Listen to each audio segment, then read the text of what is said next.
እጅግ አሳዛኝ መረጃዎች በየደቂቃውና በየሰዓቱ እየተሰሙ ይገኛሉ።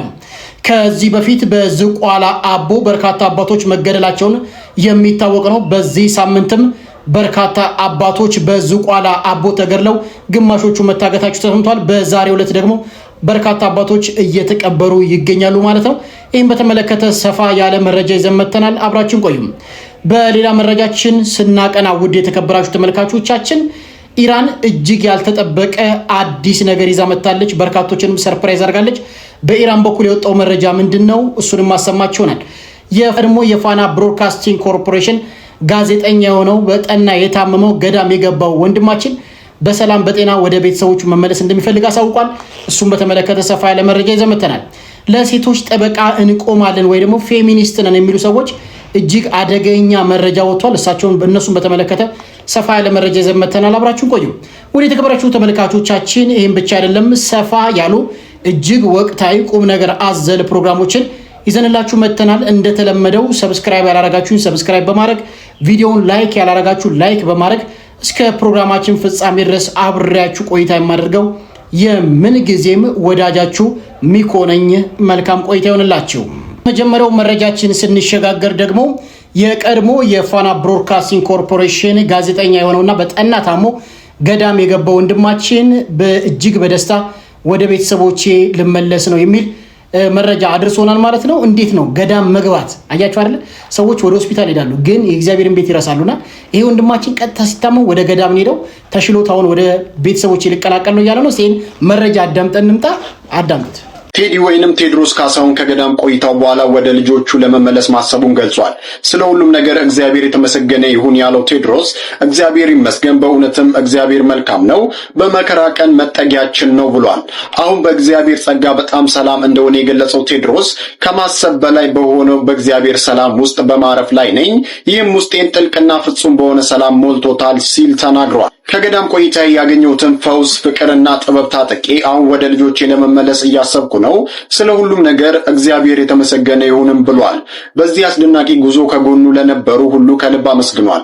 ጸሎታችሁ፣ ደግነታችሁ፣ ድጋፋችሁ ለእኔ ምን ያህል ትልቅ ትርጉም እንዳለ መግለጽ ከምችለው በላይ ነው ሲልም ምስጋናውን አቅርቧል። የተከበራችሁ ተመልካቾቻችን ይሄ በፋና ብሮድካስቲንግ ኮርፖሬሽን ላይ እንዲሁም በአንድ ፕሮግራም ላይ በጣም ታውቁታላችሁ፣ በፈገግታውና እጅግ ታዋቂነቱ የሚታወቅ ጋዜጠኛ ነው። በጠና ታሞ ገዳም ገብቶ ነበር። አሁን ደግሞ በርካቶች ገንዘብ አሰባስበውለት በርካቶች ቤተሰቦችን ረድተውለት አሁን በሰላም በጤና ወደ እናቱና ወደ ቤተሰቦቹ ወደ ባለቤቱ ሊመለስ መሆኑ ተሰምቷል ማለት ነው።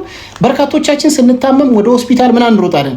እንደዚህ አይነት ደግሞ በጣም እምነቱን የሚወድ ሰው ደግሞ ወደ ገዳም ሄዶ ጸበል ተጠምቆ የፈውስ አገልግሎት አግኝቶ በሰላም በጤና መንፈሱ ታድሶ ወደ ቤቱ ሊመለስ እንደመሆኑ መጠን በጣም ደስ ነው ያለኝ። ምክንያቱም ቤተክርስቲያኖቻችን የፈውስ ቦታዎች ናቸው። ገዳም። ሌላኛው እጅግ ሰበርና አጓጊ መረጃ የምንሸጋገረው በዚህ ሳምንት በኢራንና በእስራኤል መካከል የሚደረገው ጦርነት እንግዲህ ዓለምን ሁሉ አነጋጋሪ ሆኖ ነበረ። እንግዲህ ኢራንና እስራኤል ከባድ የሆነ የባለስቲክ ሚሳኤል እና ከዛም ባሻገር ደግሞ የጀት ውጊያ አድርገው ነበረ። አሜሪካም ጣልቃ የገባችበት ትልቅ ጦርነት ነበር።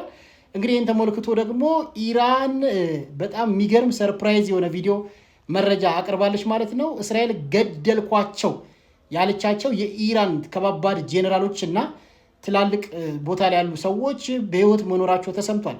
እስራኤል ገለናቸዋል ያሉትን ሰርፕራይዝ አድርጋለች። እስቲ አዳምጠን።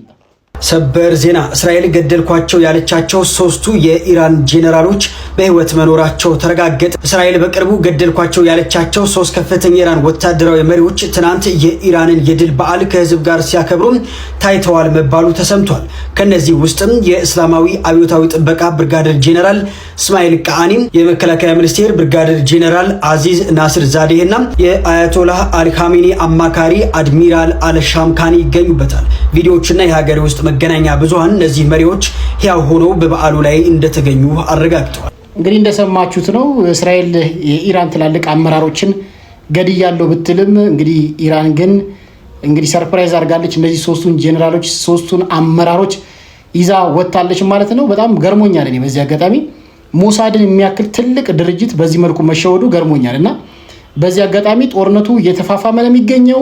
አሁንም ድረስ የተኩስ አቁም ስምምነት ቢያደርጉም እንኳን ኢራን ከባድ የሆነ እርምጃ በእስራኤል ላይ ወስዳለች። እስራኤልም ከባድ የሆነ አጸፋ ለመመለስ የተዘጋጀች ነው የሚሆነው። አሁንም ጦርነቱ የሚቀጥል ነው የሚመስለኝ፣ ምክንያቱም በቀላሉ የሚያበቁም አይመስለኝም።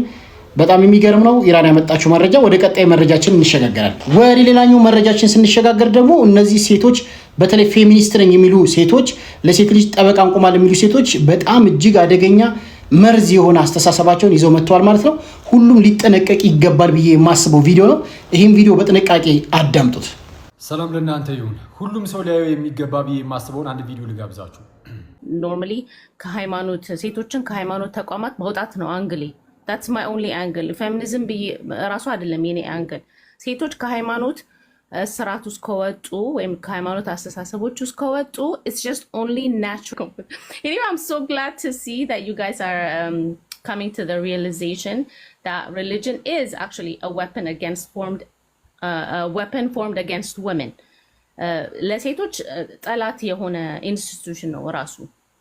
for some ለአንዳንድ ወንዶች ሊጠቅማቸው ይችላል፣ ስትራክቸር ስለሚሰጣቸው ቢሄቪየራቸው ማኔጅ ስለሚያደርግ ሊጠቅም ይችላል። ግን ለሴት ግን ኮምፕሊትሊ ካውንተር ኢንቱዊቲቭ የሆነ አጌንስት የሆነ አእምሯን እንትን ካለችበት ከፍታ አውርዶ መሬት ላይ የሚያስቀምጣት አይዲዮሎጂ ነው ብዬ ነው ማስበው በብዙም። ከዛ ከዶክተር ማህሌት ጋር በጣም እስማማለሁ። ያ ሳይኪ ዲቨሎፕ ሲያደርግ በልጅነት በጣም ዲፊካልት ነው ከዛ ውስጥ መውጣት። it took us a long time by the way እንደዚህ ሰብረን ወተን ለመናገር በሃይማኖት ላይ እና ሃይማኖት በጣም መመታት ያለበት አይዲዮሎጂ ይሰበር እንደሚባለው መሰበር ያለበት ነገር ብዬ ነው ማስበው። የልጆቻችን ሳይኪ ላይ እየተጫወተ ያለ የሴቶቻችን ላይ ምንድነው ወደኋላ እያስቀረት። ኦኬ እንግዲህ እንደሰማችሁት እነዚህ የፌሚኒዝም ሙቭመንት አራማጅ እህቶች ምን እያሉ ነው? ሃይማኖት ቃል በቃል ማለት ነው መመታት ያለበት መሰበር ያለበት ነገር ነው። እህቶችን አሁን እንደውም የምሰራው እህቶች ላይ አለች ከሃይማኖት እስራት ውስጥ እንዲወጡ ነው። ስለዚህ ሃይማኖትን እንዲተው ነው። ቅዱስ ጳውሎስ በመጀመሪያ የተሰሎንቄ መልእክቱ ምዕራፍ 5 ቁጥር 22 ላይ አንድ የሚናገሩ ቃል አለ። ይህ ምንድነው? ከማናቸውም አይነት ክፉ ነገሮች ራቁ ይላል። በቃ አለቀ። አሁን ከዚህ በላይ ኢቪል ወይም ከዚህ በላይ ክፉ ነገር ሊገኝ አይችልም። በነገራችን ላይ ሴቶችን ከሃይማኖት ማስወጣት ነው ያለብን ሲሉ በሌላ አማርኛ ምን እያሏችሁ መሰላችሁ? ለክርስቲያኖች በተለይ ከክርስቶስ ኢየሱስ መነጠል አለብን እያሏችሁ። ስለዚህ አሁን ምርጫው የእናንተ ነው፣ ወይ ክርስቶስ ኢየሱስ ወይ ፌሚኒዝም። እህቶችን ወይም ህፃናትን ተጨቆኑ ብሎ ምናምን ሀሳብ መስጠት ወይም ድምፅን ማሰማት ጥሩ ነው፣ እዚህ ላይ መስራት። ይህንን ለመስራት ግን ፌሚኒስት መሆን አይጠበቅባችሁም። ፌሚኒዝም ይሄ ብቻ አይደለም ጉዳዩን እንደምታዩት ከክርስቶስ የሚነጥል አጋንንታዊ ነገር ነው። ይቅርታ ይህንን ቃል በቃል እንደዚህ ስላልኩት ማለት ነው። እና በጣም ጥንቃቄ ይፈልጋል። ክርስቲያን የተባላችሁ እህቶች፣ ወንድሞች መቼስ እንደዚህ ነገር ውስጥ አትገቡ። እህቶች ግን ፕሊዝ ልትነቁና ከእንደነዚህ አይነት ሰዎች ጋር እንዳትተባበሩ በጣም ልትነቁ ይገባል። ሌሎቻችሁም ደግሞ ያው ከሩቁ ለኔ ልትጸየፉት የሚገባ አይነት ነገር ቢኖር አሁን ላይ እኔ አሁን እንደነዚህ አይነት ሰዎች የሚያራምዷቸውን ነገሮች እኔ ልጆቻችሁን ጠብቁ ነው ብለው ሴቶች ልጆቻችሁን እህቶቻችሁን ከፌሚኒዝም ጠብቁ። በጣም አስጸያፊ ነውና እና ጥንቃቄ ይፈልጋሉ። አክሊል የተናገረው ምንም ስህተት የለውም። እባካችሁ ሴቶች ፌሚኒዝም ከሚባሉ ሰዎች ራቁ። ሃይማኖትን ሊያስጥሉ የመጡ ናቸው። የተመሳሳይ ጾታ ጋብቻን ሊያበዙ የመጡ ሰዎች ናቸው። እኔ አላምናቸውም፣ ጭራሽ እውነት አላምናቸውም። በተደጋጋሚ ቪዲዮ እየሰራ ነው። ሴቶች አብዛኛው ሴቶች እነዚህን ይከተላሉ። እንዳትከተሉ። በተለይ እምነታችሁን ያስጥላሉ፣ ከእግዚአብሔር መንገድ ይነጥላሉ፣ ባህል ወግ ያስጥላሉ። በጣም ለወንድ ልጅ ያለ ጥላቻ እንዲጨምር የሚያደርጉት አላማቸው አጀንዳቸው ሌላ ነው ብዬ ነው የማስበው። እና እባካችሁ ሴቶች ተጠንቀቋቸው። ዳኛው መረጃ ስንሸጋገር በዝቋላ አቦ በርካታ አባቶች ተገድለዋል። በርካቶች መታገታቸው ተሰምቷል። በዛሬው ዕለትም ቀብራቸው እየተፈጸመ ይገኛል። ብፁዕ አቡነ ኤርሚያስ እስቲ ያስተላልፉትን መልእክት ሰምተን እንመጣና በዛሬው ዕለት ምን ተከናወነው አዳምጠን እንመጣለን። እንደው ክቡር ጠቅላይ ሚኒስትራችን ትዕግስት ማለት ይሄ ነው? በክርስቲያኖች ደም ነው ወይ የእርስዎ ትዕግስት የሚገለጠው? የባለስልጣናቱ ትዕግስት ይሄ ነው ወይ? የሚሊታሪዎች ትዕግስት እንዲህ ነው ወይ? እኔ ትዕግስትን በዚህ አልገልጸው። ቸልተኝነት፣ ግዴለሽነት ነው እንጂ ይሄ ትዕግስት ማለት አልችልም። በፍጹም ሊታረም ይገባል ይህ አባባላችሁ። እባካችሁ አርሙ። እናንተ ካላታረማችሁ ራሳችሁ ካላረማችሁ ግድ የለም፣ አራሚው ከሰማይ ይመጣል። ከምድር እናንተን ምንም ሊያደርግ የሚችል አካል እንደሌለ አረጋግጣችሁ ይሆናል።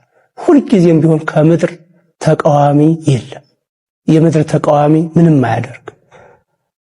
የሚቃወመን የሚያርመን እርምጃ የሚወስድብን ከሰማይ መሆኑን ግን ባልዘነጋው። እንግዲህ ብፁዕ አቡነ ኤርሚያስ እጅግ በሐዘን ውስጥ ሆነው ለጠቅላይ ሚኒስትር ዶክተር አብይ መልእክት አስተላልፈዋል ማለት ነው። በዝቋላ አቦ በርካታ አባቶች ተገድለዋል በታጣቂዎች ማለት ነው። ከዛም ባሻገር ደግሞ የታገቱ አባቶች መኖራቸው ተሰምቷል ማለት ነው። እስከ መቼ ድረስ መታገስ እንዳለብን አላቅም። በጣም በሚያሳዝን ሁኔታ ይሄ ነገር የሚቀጥል ከሆነ እጅግ ከባድ ነው የሚሆነው።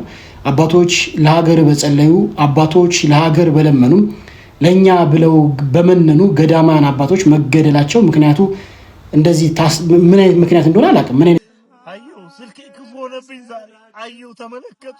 አባቶቼ ገዳም ዘግተው ለኛ ባለቀሱ 22 ዓመት 15 ዓመት 30 ዓመት በዘጉ አባቶቻችን አይናቸው ፈርጦ ጭንቅላታቸው ፈርሶ አየሁ። በምን አይነት ሁኔታ ውስጥ አባቶች እንደሞቱ አየሁ። እግዚአብሔር በቃ ይበለን። አባቶቻችን ከሌሉ እኛ በምንድን ነው የምንጽናናው? ገዳማውያን ከሌሉ በምንድን ነው የምንበረታው? ለማን ነው አቤት የሚባለው? እግዚአብሔር በቃችሁ በለን። የገዳም አባቶችን እንባ፣ የገዳም አባቶችን ደም አስበን ማረን። እግዚአብሔር በቸርነት ቀረበን። ወደ ማንም የምንጮህበት የለንም፣ ወደ አንተ ነው የምንጮህ። መኖር አቃሰን፣ መኖር ደከመን፣ ሸሽተንም መኖር አንቻልም። እግዚአብሔር ወይ ቤትህን አንተ ታድግ፣ አባቶችን አንተ ጠብቅ። ላይናገሩ አባቶቻችን ዝም አሉ። እድሜያቸውን ሁሉ የሰጧት ቤተ ክርስቲያን ዛሬ ፊት ነሳቻቸው። አባቶቻችን አይናቸው ፈርጦ የሞቱበትን አየሁ። አይገባትም ሀገር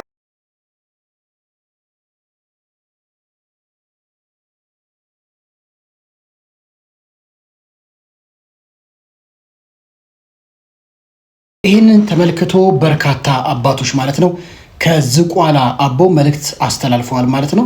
እስኪ ይህችን አጠር ያለች መልእክት አዳምጠን እንቀር። መጣን መጥተው ስላሰቡ ሰማይ ሆነዋል ማለት ነው። ሳይፈሩ ነው እንደምትሰማው እንደሰማነው ሳይፈሩ በስማም እያሉ እያማተው ነው የተገለጠ። እያማተው በስማም እያሉ በእውነት በጣም ደስ ይላል። ያለ ሰማዕታት በጣም ደስ እና እነሱን ያስፈጸመ አምላክ እኛንም ያስፈጸመን በቸርነቱ ያስበን። የእነሱ ጸሎት ይደርብን። እዚህ አባቶቻችን ጋር ተደርበው ሰማያት ሆነው ቀብራቸውም አንድ ላይ ሆነዋል ማለት ነው። ይሄ የምናየው ቤት የሰማያታት መቀበሪያ ቤት ነው። በዚህ ምክንያት የተቀበሩት ማለት ነው። እና ስለዚህ ለቀብር የተገኛችሁ የአካባቢ ህብረተሰቦቹ ገራምናችሁ ብሩን መለሳችሁ ድርጅባችሁ እመቤታችሁ ድንግል ማርያም በአማላጅነት ተሳሰባችሁ የገዳማውያን መናንያንም ገራምናችሁ ተጠብቃችሁ። ይህ አባቶች እያማተቡ ነው የተገደሉት ተብሏል። እያማተቡ በቆራጥነት ለእምነታቸው ሰማዕት ሆነዋል ማለት ነው። እግዚአብሔር በረከታቸውን ያሳድርብን። በጣም እጅግ የከፋ ዘመን እኛ ለኛ በጸለዩ ለኛ በለመኑ እነሱ የሚገደሉበት ምክንያት ምን እንደሆነ አላውቅምና ከገደላችሁንም እኛ ኃጢአተኞችን እኛ በደለኞችን ግደሉን፣ እነሱን አትግደሏቸው፣ አትግደሉን።